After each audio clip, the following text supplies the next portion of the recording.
प्रिय भक्तों, पूज्य गुरुजी ने अभी अपनी 2 दिन पहले की कथा में एक ऐसा विशेष उपाय बताया है जो उन्होंने आज तक अपनी किसी भी कथा में नहीं बताया। पूज्य गुरुजी ने कहा कि जब आपके हाथ तंग चल रहे हो, जब रुपए पैसे कहीं से प्राप्त ही ना हो पा रहे हो, जीवन में चारों तरफ से सिर्फ और सिर्फ परेशानियां आ गई हो, उनसे बाहर निकलने का कोई भी रास्ता ना दिखाई पड़ रहा हो, व्यापार, फैक्ट्री, नौकरी, दुकान या कुछ भी ना चल रहा हो, चारों तरफ से नुकसान ही नुकसान हो रहा हो, तो आपको यह एक उपाय सिर्फ 1 दिन कर लेना है। और गुरुजी ने कहा कि आप कुछ ही दिनों में देखेंगे कि आपके जीवन में कितना बड़ा चमत्कार हुआ है। धन प्राप्ति के नए नए मार्ग बन जाते हैं, जीवन की सारी बाधाएं समाप्त हो जाती हैं और आपको सुख समृद्धि की प्राप्ति होती है। तो चलिए जानते हैं इस विशेष उपाय के बारे में। लेकिन उससे पहले आपसे हाथ जोड़कर निवेदन है कि चैनल पर अगर आप नए हैं, चैनल को सब्सक्राइब करके कमेंट बॉक्स में सच्चे दिल से जय माता लक्ष्मी अवश्य लिखें। प्रिय भक्तों, हम लोग अक्सर खाना थोड़ा ज्यादा ही बनाते हैं और फिर कुछ खाना बच भी जाता है। सब्जी या ग्रेवी अक्सर खत्म हो जाती है और रोटी बच जाती है। अगले दिन बांसी रोटी कोई घर के सदस्य या बच्चे खाने से मना कर देते हैं। अगर आपके घर में भी ऐसा होता है तो यह जानकारी आपको हिला के रख देगी। अगर आप भी ऐसी रोटी खाते हैं तो आपको धनवान होने से कोई भी नहीं रोक सकता। और आगे इस वीडियो में हम जानेंगे कुछ ऐसी गलतियों के बारे में जो अगर आपके घर में भी महिलाएं करती हैं तो आज ही बंद कर दें, वरना पूरा घर हो जाएगा बर्बाद। तो पूरी जानकारी के लिए इस वीडियो को अंत तक जरूर देखिएगा। भक्तों, रसोई घर में यह गलती कभी भी नहीं करनी चाहिए। यकीन मानिए, शास्त्रों के अनुसार रसोई में इन गलतियों को करने वाला मनुष्य हर हाल में वह गरीब हो जाता है। उसे गरीबी का सामना करना पड़ता है, पूरे परिवार को इसका खामियाजा भुगतना पड़ता है। शास्त्रों में स्पष्ट बताया गया है कि जिस घर में माता अन्नपूर्णा जी का वास हो जाए तो माता के साथ साथ सभी देवी देवता एक साथ निवास करते हैं। ऐसा करने वालों के घर में अनाज का भंडार धन दौलत से भरा रहता है। जिस भी मनुष्य के रसोई घर में यह गलतियां यदि होती हैं तो इसे आप मामूली ना समझें और ना ही नजरअंदाज करने की गलती करें। आपका पूरा घर गरीब हो सकता है। भक्तों, मनुष्य यदि जीवन में सफलता प्राप्त करना चाहते हैं तो उसके लिए सबसे ज्यादा जरूरी है उसके स्वास्थ्य का सही होना। और उसका शरीर यदि स्वस्थ होता है तो मनुष्य सदैव ही अपने लक्ष्य को प्राप्त कर सकता है। ऐसे में शास्त्रों के अनुसार यदि आपका रसोई घर अच्छा है, उसमें यह गलतियां नहीं होती हैं, तो माता अन्नपूर्णा जी आपसे प्रसन्न हो जाती है, आपको मां धनवान कर देती है। तो चलिए जानते हैं कौन सी है वह गलतियां। परंतु उससे पहले भक्तों, आपसे रिक्वेस्ट है कि वीडियो को लाइक करें, अपने भक्तों के साथ शेयर करें और यदि आपने अभी तक चैनल को सब्सक्राइब नहीं किया तो सब्सक्राइब करके बेल आइकॉन जरूर प्रेस करें। भक्तों, सबसे पहली बात, महिलाएं ऐसी होती हैं जो खाना बनाने से पहले स्नान नहीं करती, हाथ पांव नहीं धोती हैं, रसोई घर में खाना बनाते समय इधर उधर जैसे में या मुंह पर हाथ लगाती है और फिर बगैर हाथ धोए बिना हाथों को साफ किया खाना बनाती है। तो ऐसे में खाना दूषित हो जाता है। इस तरह का खाना खाने पर घर परिवार में बीमारी आती है। माता अन्नपूर्णा जी नाराज हो जाती है। ऐसे घरों में दरिद्रता का वास हो जाता है। ऐसे घर में रहने वाले मनुष्य कामयाबी हासिल नहीं कर पा रहे हैं और राहु केतु का भी बुरा प्रभाव पड़ता है। इसीलिए ऐसी गलती कभी भी नहीं करनी चाहिए। सदैव स्वच्छ हाथों से ही खाना बनाना चाहिए। ऐसा करना माता अन्नपूर्णा को अति प्रसन्न करती है। दोस्तों, दूसरी बात, शास्त्र में बताया गया है जहां पर महिलाएं भोजन बनाती हैं वह स्थान स्वच्छ ना हो तो राहु केतु का बुरा प्रभाव पड़ता ही है, साथ ही क्षण भी रुष्ट हो जाते हैं। ऐसे घरों में कमाने वाले मनुष्य पर बुरा असर होता, पूरा हर धीरे धीरे निर्धनता का शिकार होता चला जाता है। इसीलिए रसोई घर सदैव साफ सुथरा रखना चाहिए और गंगा जल से छिड़काव जरूर करना चाहिए। ऐसा करने से माता अन्नपूर्णा आकर्षित होती है और आपको आपके हर कार्य में कामयाबी मिलेगी। साथ ही उसके परिवार के हर सदस्य को उनके काम में कामयाबी मिलती है। भक्तों, तीसरी बात, अपने घर में धारदार चीज नहीं रखनी चाहिए। इससे परिवार में तनाव बढ़ता है और झगड़े आदि होने लगते हैं। ऐसे में रसोई घर में 1 या 2 से ज्यादा चाकू छुरी नहीं रखने चाहिए। ऐसे चाकू जिसका आप प्रयोग नहीं करते हैं परंतु आपने अब तक रसोई घर में उसे रखा हुआ है, तो ऐसे ही बेकार परिधि ऐसी चीजें घर में रखने से नेगेटिव आकर्षित होती हैं। इससे काफी बुरा प्रभाव पड़ता है। भक्ति। चौथी बात, रसोई घर के सामने जूते, चप्पल, झाड़ू, पोछा कभी भी नहीं रखना चाहिए। इससे माता अन्नपूर्णा नाराज होती है और पूरे घर को गरीबी का सामना करना पड़ता है। इसे पाप भी माना जाता है। इसीलिए आपको कभी भी चप्पल, जूते या झाड़ू, पोंछा रसोई घर के सामने नहीं रखनी चाहिए, क्योंकि इससे घोर अनर्थ हो सकता है और माता नाराज हो सकती है। भक्तों, पांचवी बात, रसोई घर में खाना बनाते समय में महिलाओं को भोजन झूठा नहीं करना चाहिए। ऐसा करने से माता अन्नपूर्णा जी का पूर्ण अपमान होता है। इससे घर में दरिद्रता का वास हो जाता है और माता लक्ष्मी भी घर से रूठ कर चली जाती है। बहुत सी महिलाएं खाना बनाते समय खाने में नमक या मसाले चेक करने के लिए भी खाने लगती हैं। ऐसा नहीं करना चाहिए। शुभता का ख्याल रखें और खाना बनाते समय पूरे खाने को कभी भी झूठा ना करें, क्योंकि ऐसे में उनका अपमान माना जाता है। घर की सुख शांति भंग हो जाती है। इसीलिए यदि आप खाना बनाएं तो सबसे पहले आप खाने को थोड़ा कहीं पर चढ़ दें, थोड़ा सा किसी कन्या को खिला दें, तब भी आप भोजन छक सकते हैं। भक्तों, छठवीं बात, यदि बार बार आपके भोजन में बाल निकल आते हैं, इसे आप मामूली ना समझें। ऐसा माना जाता है कि खाने में बार बार बाल आना राहु केतु का बुरा प्रभाव होता है। ऐसा घर सदैव गरीब का गरीब ही रहता है। खाने में कभी भी बाल नहीं आना चाहिए, क्योंकि यह माता अन्नपूर्णा का सबसे बड़ा अपमान माना जाता है। यह घोर अनर्थ माना जाता है। ऐसे में खाने की शुद्धता भी भंग हो जाती है और परिवार को भयंकर बीमारियों का सामना करना पड़ सकता है। यह भूल कर भी ना करें और खाना बनाते समय सदैव औरतों को अपने बाल बांधकर ही खाना बनाना चाहिए। दो भक्तों, वास्तुशास्त्र के अनुसार कुछ वस्तुएं ऐसी हैं जो रसोई घर में बिल्कुल भी नहीं रखनी चाहिए।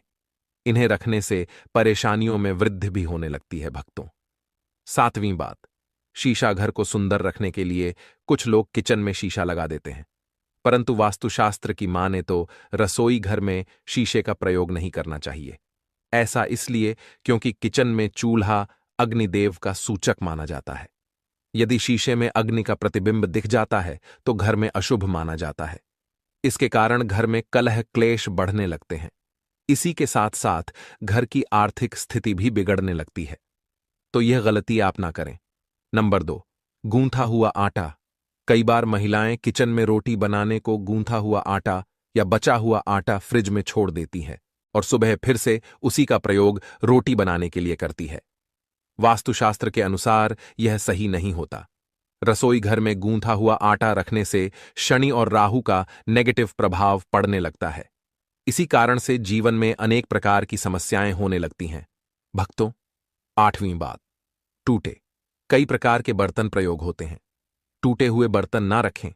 रसोई घर में कुछ बर्तन ज्यादा प्रयोग होने के पश्चात टूट जाते हैं, परंतु कई बार कुछ हद तक टूटे हुए बर्तन का प्रयोग करते ही रहते हैं। वास्तु के मुताबिक यह अच्छा नहीं माना जाता। रसोई घर में कभी भी टूटे फूटे बर्तनों का प्रयोग नहीं करना चाहिए। इससे परिवार के सदस्यों के बीच मतभेद में वृद्धि होने लगता है। चलिए अब जानते हैं कि बांसी रोटी खाना आपके लिए कैसा है। भक्तों, खाना जब भी बांसी हो जाता है तो हम उसे फेंक देते हैं। शायद आपने कभी भी नहीं सोचा होगा कि बांसी खाना भी आपके लिए अच्छा हो सकता है। ऐसे में जाने बांसी रोटी आपके स्वास्थ्य और भाग्य पर क्या असर डालती है, जिसे जानकर आप भी चौंक जाएंगे। भक्तों, आपको बता दें कि बांसी रोटी पाचन तंत्र के लिए चमत्कार से कम नहीं है। बासी रोटी तन को दुरुस्त बनाती है। बासी रोटी में फाइबर की प्रचुर मात्रा पाई जाती है। खाने में फाइबर की अधिक मात्रा पाचन में सहायता करती है। बासी रोटी से पेट फूलने की समस्या, गैस की समस्या और कब्ज की समस्या से राहत मिल सकती है। इसीलिए भक्तों, बासी रोटी आपके लिए वरदान है। इसका उपयोग जरूर करें। वहीं यदि शास्त्रों की माने तो भोजन वैसे तो ताज़ा ही खाना चाहिए, परंतु जब तक भोजन खाने लायक है, खराब ना हुआ हो, तो उसे कभी फेंकना नहीं चाहिए, क्योंकि यह भोजन का अपमान है। ऐसे में जो मनुष्य बासी भोजन को फेंकता नहीं है और उसे ग्रहण करके सम्मान देता है, तो ऐसे मनुष्य पर माता अन्नपूर्ण सदैव प्रसन्न रहती है।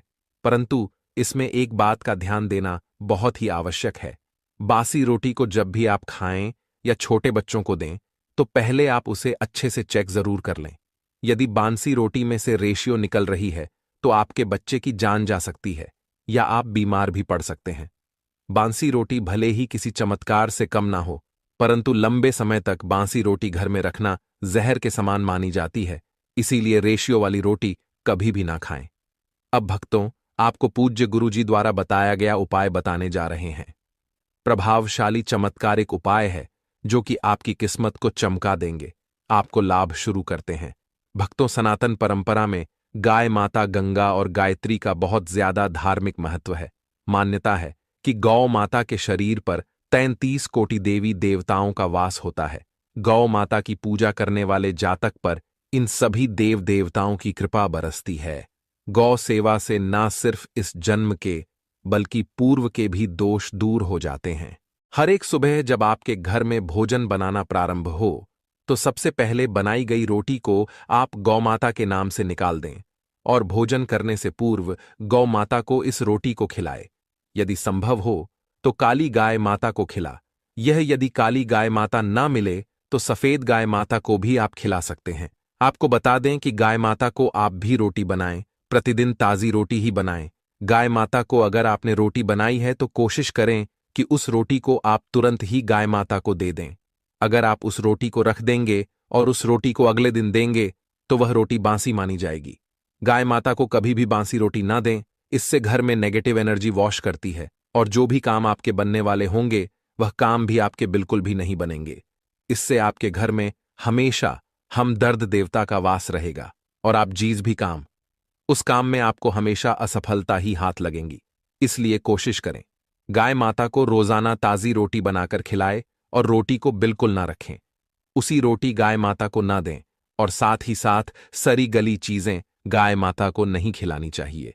घर में कोई फल है, कोई सब्जी है, सड़ जाए तो लोग क्या करते हैं, गाय माता को देते हैं। नहीं, ऐसा नहीं करना चाहिए। ऐसा करने से यदि आप गाय माता को खिलाते हैं तो आप पाप के हकदार होते हैं। आप बिल्कुल सड़ी गली चीजें गाय माता को ना खिलाएं और साथ ही साथ अब आटे की 11 लोहियां बनाकर उनके ऊपर हल्दी लगाए। इसके बाद गाय को खिलाए। हर एक लोई को खिलाते समय गाय माता के सींग पर आप हाथ फेरें, पीठ पर हाथ फेरें, मस्तक पर हाथ फेर रहे हैं। गाय माता के अब चरणों का स्पर्श करें। भक्तों, ऐसा करने से आपके समस्त काम बनने लगेंगे। जो दुख का समय चल रहा है वे भी खत्म होगा। आपके जीवन में खुशियां ही खुशियां होंगी और 11 बार या 21 बार गाय माता की परिक्रमा भी कर लें तो आपके समस्त काम होंगे। और साथ ही साथ आप गाय माता को जब भी रोटी दे, रोटी पर या तो आप थोड़ी हल्दी लगा लें या थोड़ा गुड़ रख लें। अगर गुड़ ना हो तो आप थोड़ा घी रख सकते हैं। भक्तों, गाय माता को कभी भी सूखी रोटी ना खिलाए। सूखी का मतलब गाय माता को रोटी खिलाए, उस पर कुछ ना कुछ रख कर खिलाए। हल्दी रख लें, गुड़ रख लें, मिश्री घी या जो भी रख लें, मतलब खाली नहीं खिलानी है। इतना करने मात्र से आपके जीवन के सभी दुख दर्द समाप्त हो जाएंगे। दोस्तों, हमारे घरों में पूजा घर का निर्माण एक अनिवार्य पहलू है जिसमें हम अपनी आस्थाओं और विश्वासों को व्यक्त करते हैं। इस पूजा घर की सजावट और उसमें रखी जाने वाली वस्तुओं का चयन बहुत महत्वपूर्ण होता है। यह न केवल हमारे धार्मिक अनुष्ठानों को प्रभावित करता है बल्कि घर के वातावरण को भी स्वस्थ और सकारात्मक बनाता है। इस वीडियो में हम आपको बताएंगे कि पूजा घर में कौन सी वस्तुएं रखना शुभ होता है और कौन सी वस्तुएं नकारात्मक ऊर्जा को आकर्षित कर सकती हैं। भारतीय धार्मिक शास्त्रों और वास्तुशास्त्र के अनुसार पूजा घर में रखी जाने वाली वस्तुएं न केवल धार्मिक अनुष्ठानों को पूरा करने में सहायक होती हैं बल्कि वे घर की पवित्रता और सुख शांति को भी बनाए रखती हैं। दोस्तों, भले ही मर जाना, परंतु भूलकर भी माचिस के अलावा यह 5 चीज अपने घर के मंदिर में भूलकर भी नहीं रखना चाहिए। आज हर घर में एक मंदिर बना होता है और जो भी मंदिर में सभी सामानों को व्यवस्थित रूप से रखता है और आपको पता है कि मंदिर में क्या रखना चाहिए और क्या नहीं रखना चाहिए, तो ऐसे में आपके घर की तरक्की होगी। आपका घर परिवार सुख समृद्धि और माता लक्ष्मी का आशीर्वाद सदा बना रहेगा। और जिस भी घर के मंदिर में गणेश जी की मूर्ति या तस्वीर या फोटो रखी हुई है तो उसे घर परिवार के किसी भी सदस्य को इस वीडियो को जरूर देख लेना चाहिए। और हाथ जोड़कर निवेदन है कि वीडियो को आज और अभी ही देख ले, वरना परिवार बर्बाद हो जाएगा। अपने परिवार को बर्बाद होने से बचा लेना, यह एक ऐसी जानकारी है जो अधिकतर गुप्त जानकारियां होती हैं, जिन्हें आपको कोई नहीं बताता है, और जिन्हें पता होता है उस घर के परिवार में सुख समृद्धि और वह घर परिवार के सभी सदस्य धनवान बनते चले जाते हैं। दोस्तों, आप में से किसी भी मनुष्य ने या इंसान ने टाइम निकालकर यह वीडियो पूरा देख लिया तो समझ लेना उस घर में सुख शांति के साथ साथ माता लक्ष्मी सदा के लिए घर में प्रवेश कर जाएगी। आज भी इस आधुनिक समय में कई ऐसे लोग होते हैं जो घर के मंदिर के सामने कई ऐसी हरकतें कर देते हैं जिसकी वजह से उसे घर परिवार में दुखों का पहाड़ टूट जाता है। आप देख पा रहे होंगे ना, ये वह लोग हैं जो अपने घर के मंदिर के सामने गलत संबंध बनाते हैं। और दोस्तों, साथ ही कुछ ऐसे पति पत्नी होते हैं जो कि घर का कोई स्थान नहीं देखते हैं। जब मन करे जब पति के साथ संबंध बनाना शुरू कर देती है। आज भी घर परिवार में ऐसे ऐसे पति पत्नी रहते हैं जो कि ना तो समय देखते हैं और ना ही कोई सा स्थान देखते हैं, पर हम संबंध बना रहे हैं कुछ भी नहीं देखते हैं। और जो इस तरह की हरकत करता है उसका घर परिवार बर्बाद हो जाता है। और वीडियो को छोड़ने से पहले घर में जो अपने मंदिर बनाकर रख रखा है ना, उसमें से यह चीज बिल्कुल हटा देना। इसलिए ध्यानपूर्वक देखना हम क्या बताने जा रहे हैं आपको। आज अगर आपके घर में मंदिर है और आप भगवान की पूजा करते हैं तो आज यह वीडियो अपने मंदिर के लिए, अपने भगवान के लिए जरूर देख लेना। गलती से भी इस वीडियो को छोड़ मत देना, नहीं तो आपका घर पूरा बर्बाद हो जाएगा। वीडियो को हल्के में लेने की भूल बिल्कुल भी ना करें, नहीं तो घर में ऐसी गरीबी आएगी कि आपको खाने के दाने नसीब नहीं होंगे। आज नहीं तो कल, कल नहीं तो परसों, एक ना एक दिन तो यह वीडियो आपको जरूर ही देखनी पड़ेगी। तो हो सके तो बर्बाद होने से पहले ही इस वीडियो को देख लेना, घर परिवार बर्बाद होने से पहले ही बच जाएगा। आज भी भारत में ऐसे ऐसे कई लोग रह रहे हैं जिन्होंने अभी तक घर के मंदिर में से यह 3 चीजें हटाई नहीं है। और कुछ ऐसे भी लोग हैं जो घर का मंदिर को अपने बेडरूम में ही बना रखा है। ऐसे में कई पति पत्नी ऐसे हैं कि बेडरूम में ही अपने घर का मंदिर और बेडरूम में ही एक साथ पति पत्नी सोते हैं। कहने का मतलब यह है कि जिस कमरे में पति पत्नी एक साथ रहते हैं, एक साथ सोते हैं, एक साथ खाते हैं और दोस्तों एक साथ रात में संबंध बनाते हैं। और जरा सोचकर देखिए, आपके बेडरूम में भगवान जी का मंदिर है और आप भगवान जी के मंदिर के सामने ही संबंध बनाना शुरू कर देते हो। और भगवान जी के मंदिर के सामने इस तरह की हरकत करना बहुत गलत है। हम हाथ जोड़कर आपसे बोल रहे हैं कि कभी भी अपने बेडरूम में हो सके तो मंदिर नहीं बनाए। हम ऐसे नहीं बोल रहे हैं कि पति पत्नी को संबंध नहीं बनना चाहिए, बल्कि हम आपसे यह बोल रहे हैं कि पति पत्नी को संबंध बनाना चाहिए, परंतु घर के मंदिर अलग होना चाहिए। भारत में शायद ही कोई ऐसा घर होगा जिसमें पूजा घर नहीं होगा। और पूजा घर वह स्थान होता है जहां से घर में सकारात्मक ऊर्जा का संचार होता है। इसलिए आपका पूजा घर वास्तु के हिसाब से ऐसा होना चाहिए जो आपके घर में सकारात्मक ऊर्जा का संचार बेहतर तरीके से कर पाए। अक्सर आप लोगों ने देखा होगा, हम पूजा घर में भगवान की मूर्तियां रखते हैं, परंतु पूजा घर में कुछ ऐसी भी चीजें रख देते हैं जिसकी वजह से घर तरक्की करने की बजाय नीचे डूब जाता है। अक्सर लोगों को गलतफहमी हो जाती है। कुछ लोग होते हैं ऐसे जो वास्तुशास्त्र को हल्के में लेते हैं और घर में रखी चीजों को जहां पर रखना चाहिए वहां पर नहीं रख पाते। आजकल के इस जमाने में जो भी महिलाएं शादी ब्याह रचाकर हमारे घर में नई बहू बनकर आ रही हैं, उन्हें ना तो वास्तुशास्त्र का ज्ञान है और ना ही मंदिर में क्या रखना चाहिए, क्या नहीं रखना चाहिए। मंदिर के सामने ऐसी हरकतें बिल्कुल भी नहीं करनी है। इन सभी का आज के इस जमाने में नई महिलाएं जो हमारे घर आ रही हैं, उन्हें इन बातों का बिल्कुल भी ज्ञान नहीं है। इसलिए आजकल की महिलाएं मंदिर के सामने कोई भी ऐसी भी हरकत कर देती हैं जिस तरह से भगवान की पूजा करने का समय होता है। इस तरह से दोस्तों, पति और पत्नी का एक दूसरे के साथ संभोग करने का सही समय होता है। परंतु आधुनिक समय में कई महिलाएं और कई पुरुष संभोग करने का समय भी नहीं देखते हैं। जैसे कोई महिला किचन में खाना बना रही होती है तो पुरुष संभोग के लिए रसोई में ही चला जाता है, जबकि ऐसा करना उचित नहीं है। और महिलाएं भी अपने पति को मना नहीं करती हैं। आधुनिक समय में पति पत्नी का किचन का बेडरूम बन जाता है, यह पता ही नहीं लगता। और जब घर बर्बाद होने लगते हैं तब जाकर अक्ल ठिकाने आती है। अगर आपके घर में ऐसी महिला है तो आपको मार देगी, आपको घुट घुट कर मरना पड़ेगा। अगर ऐसी महिला आपके साथ है तो आजकल आधुनिक समय में ऐसा समय आ चुका है कि घर की महिलाएं जिस तरीके से अपने कपड़े बदलती हैं, ठीक उसी तरीके से अलग अलग मॉडल परंपरा में समय बिताने लगी है। आपको बताने का तो मन नहीं कर रहा, पर दोस्तों सच तो यही है कि आजकल महिलाएं बहुत बदल चुकी हैं। और वीडियो शुरू करने से पहले आपसे निवेदन है कि कमेंट बॉक्स में जय हनुमान जय सीताराम अवश्य लिखें। जो भी भक्त इस वीडियो को देख रहे हैं उसके घर में सुख समृद्धि आए, उनके घर में कोई भी परेशानी नहीं आई और पूरा परिवार सुख शांति से अपना जीवन यापन करें। अगर आप में से कोई हनुमान जी महाराज को मानता है, तो अगर सच में ही भक्त हैं तो आप इस वीडियो को लाइक कर नीचे कमेंट बॉक्स में एक बार जय हनुमान जी महाराज लिख देना।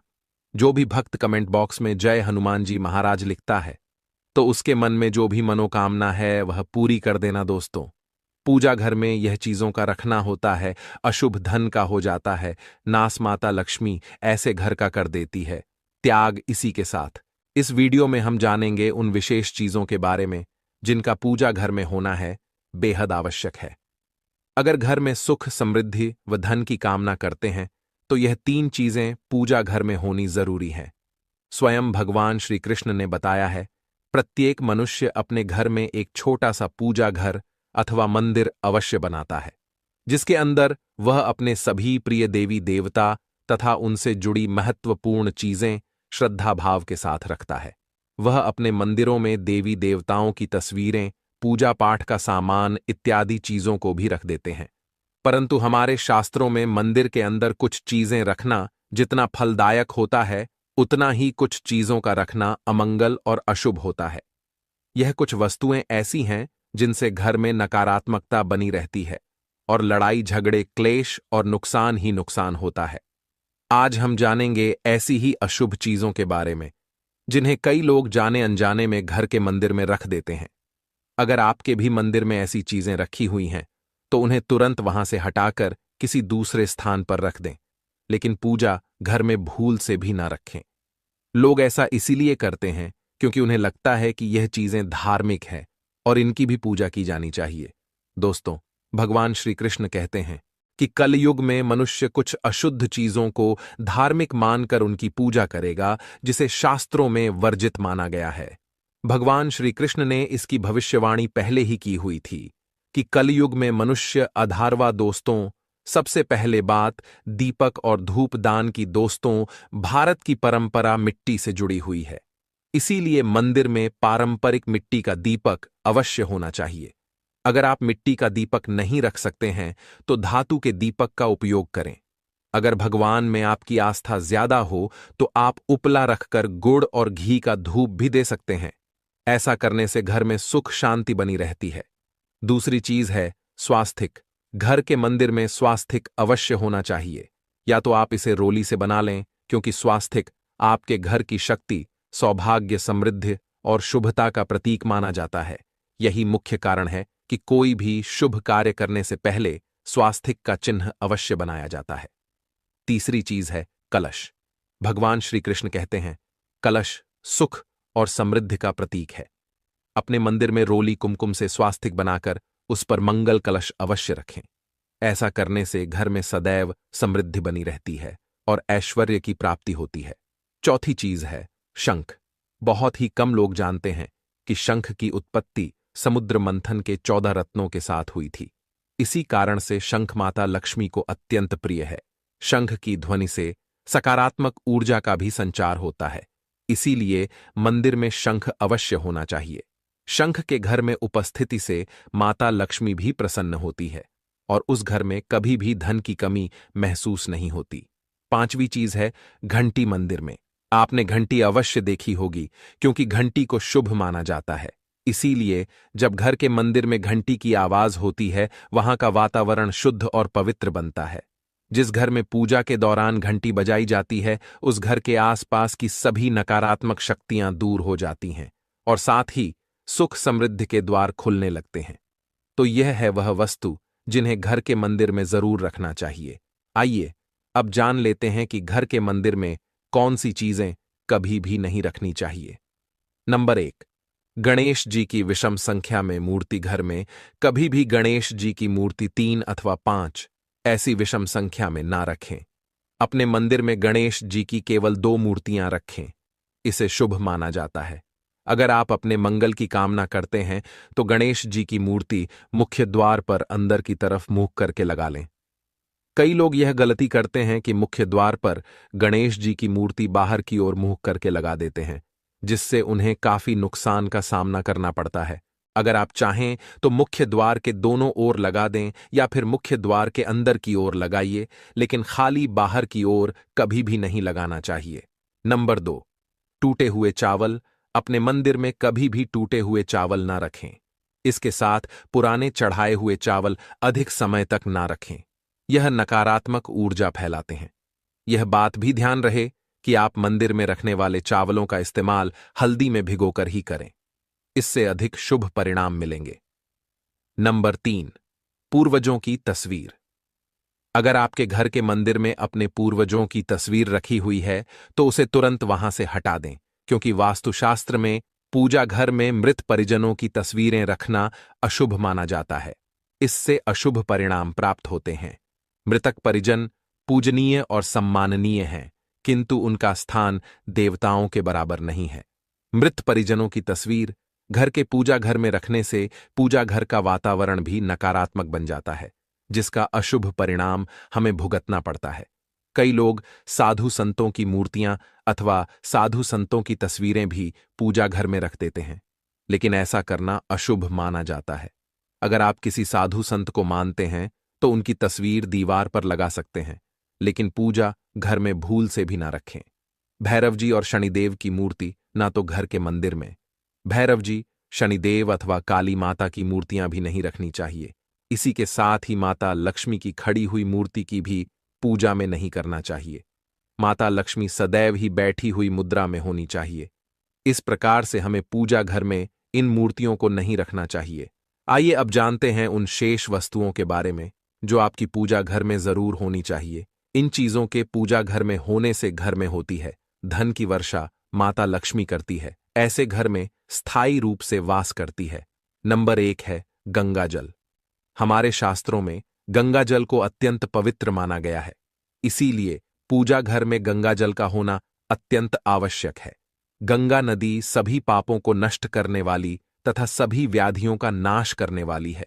इसीलिए अगर आपके पूजा घर में एक तांबे के छोटे से पात्र में आप गंगा जल भरकर रखते हैं तो इससे आपके पूजा घर की शुद्धता बनी रहेगी और आपको आपकी पूजा का संपूर्ण फल प्राप्त होगा।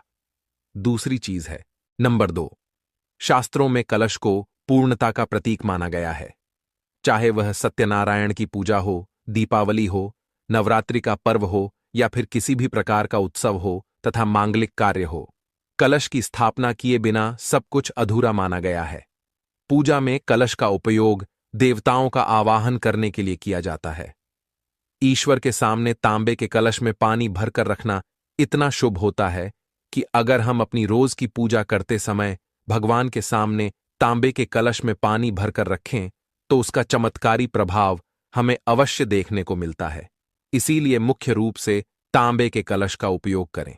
पूजा में अगर किसी सामग्री की कमी रह जाए तो परेशान ना हो या पूजा बीच में ना छोड़े। ऐसे में भगवान को चावल और फूल चढ़ाएं और मन में ही उस चीज का ध्यान करें। प्लास्टिक की बोतल में या किसी भी अपवित्र धातु के बर्तन में गंगा जल कभी भी नहीं रखना चाहिए। अपवित्र धातु जैसे एल्यूमिनियम और लोहे से बने बर्तन में गंगा जल नहीं रखना चाहिए। तांबे के बर्तन में रखना शुभ रहता है। केतकी का फूल शिवलिंग पर अर्पित नहीं करना चाहिए। किसी भी पूजा में मनोकामना की सफलता के लिए दक्षिणा अवश्य चढ़ाना चाहिए। माता लक्ष्मी को विशेष रूप से कमल का फूल अर्पित किया जाना चाहिए और अगर आप यह शुक्रवार के दिन करते हैं तो कई गुना लाभ मिलता है। इस फूल को 5 दिनों तक जल छिड़क कर पुनः चढ़ा सकते हैं। हमेशा इस बात का ध्यान रखें कि कभी भी दीपक से दीपक नहीं जलाना चाहिए। शास्त्रों के अनुसार जो व्यक्ति दीपक से दीपक जलाते हैं वह रोगी होते हैं। घर के मंदिर में सुबह और शाम को दीपक अवश्य लगाएं। एक दीपक घी का और एक दीपक तेल का जलाना चाहिए। पूजा में दीपक सही जगह रखना चाहिए। घी का दीपक हमेशा दाईं तरफ, तेल का दीपक हमेशा बाईं तरफ रखें। जलपात्र, घंटा, धूपदान जैसी चीजें हमेशा बाईं तरफ रखनी चाहिए। घर पर पूजा करते समय खड़े होकर पूजा न करें और ना ही सीधे जमीन पर बैठकर पूजा करें। पूजा करने से पहले हमेशा आसन बिछाए और आसन में बैठकर ही पूजा करें। इसके साथ ही बिना सिर ढके भी पूजा नहीं करनी चाहिए, स्त्री हो या पुरुष। पूजा करते समय हमेशा सिर को दुपट्टे या फिर रुमाल से ढकना चाहिए। किसी भी भगवान के पूजन में उनका आवाहन करना, ध्यान करना, आसन देना, स्नान करवाना, धूप दीप जलाना, अक्षत चावल, कुमकुम, चंदन, पुष्प, कोई प्रसाद आदि अनिवार्य रूप से होना चाहिए। पूजन में पान का पत्ता भी रखना चाहिए। ध्यान रखें, पान के पत्ते के साथ इलायची, लौंग, गुलकंद आदि भी चढ़ाना चाहिए। पूरा दोस्तों, देवी देवताओं को हार, फूल, पत्तियां आदि अर्पित करने से पहले एक बार साफ पानी से अवश्य धो लेना चाहिए। सभी प्रकार की पूजा में चावल विशेष रूप से चढ़ाए जाते हैं। पूजन के लिए ऐसे चावल का उपयोग करना चाहिए जो अखंडित हो, यानी टूटे हुए ना हो। चावल चढ़ाने से पहले इन्हें हल्दी से पीला करना बहुत शुभ माना गया है। इसके लिए थोड़े से पानी में हल्दी घोल लें और उस घोल में चावल को डुबोकर पीला किया जा सकता है। पूजन करते समय इस बात का विशेष ध्यान रखें कि पूजा के बीच में दीपक बुझना नहीं चाहिए। ऐसा होने पर पूजा का पूर्ण फल प्राप्त नहीं हो पाता है। भगवान विष्णु को प्रसन्न करने के लिए पीले रंग का रेशमी कपड़ा चढ़ाना चाहिए। माता दुर्गा, सूर्य देव व श्री गणेश को प्रसन्न करने के लिए लाल रंग का, भगवान शिव को प्रसन्न करने के लिए सफेद वस्त्र अर्पित करना चाहिए। किसी भी प्रकार के पूजन में कुल देवता, कुल देवी, घर के वास्तु देवता, ग्राम देवता आदि का ध्यान करना भी आवश्यक है। इन सभी का पूजन भी करना चाहिए। पूजन में हम जिस आसन पर बैठते हैं उसे पैरों से इधर उधर खिसकाना नहीं चाहिए। आसन को हाथों से ही खिसकाना चाहिए। यदि आप प्रतिदिन भी एक दीपक भी घर में जलाएंगे तो घर के कई वास्तु दोष भी दूर हो जाएंगे। सूर्य, गणेश, दुर्गा, शिव और विष्णु यह पंचदेव कहलाते हैं। इनकी पूजा सभी कार्यों में अनिवार्य रूप से की जानी चाहिए। प्रतिदिन पूजन करते समय इन पंचदेव का ध्यान करना चाहिए। इससे लक्ष्मी कृपा और समृद्धि प्राप्त होती है। तुलसी के पत्तों को 11 दिनों तक बासी नहीं माना जाता है। इसकी पत्तियों पर हर रोज जल छिड़क कर पुण्य भगवान को अर्पित किया जा सकता है। दीपक हमेशा भगवान की प्रतिमा के ठीक सामने लगाना चाहिए। कभी कभी भगवान की प्रतिमा के सामने दीपक ना लगाकर इधर उधर लगा दिया जाता है, जबकि यह सही नहीं है। घी के दीपक के लिए सफेद रुई की बत्ती उपयोग किया जाना चाहिए, जबकि तेल के दीपक के लिए लाल धागे की बत्ती श्रेष्ठ बताई गई है। पूजन में कभी भी खंडित दीपक नहीं जलाना चाहिए। धार्मिक कार्यों में खंडित सामग्री शुभ नहीं मानी जाती है। शिवजी को बेलपत्र अवश्य चढ़ाएं और किसी भी पूजा में मनोकामना की सफलता के लिए अपनी इच्छा के अनुसार भगवान को दक्षिणा अवश्य चढ़ानी चाहिए, दान करना चाहिए। दक्षिणा अर्पित करते समय अपने दोषों को छोड़ने का संकल्प लेना चाहिए।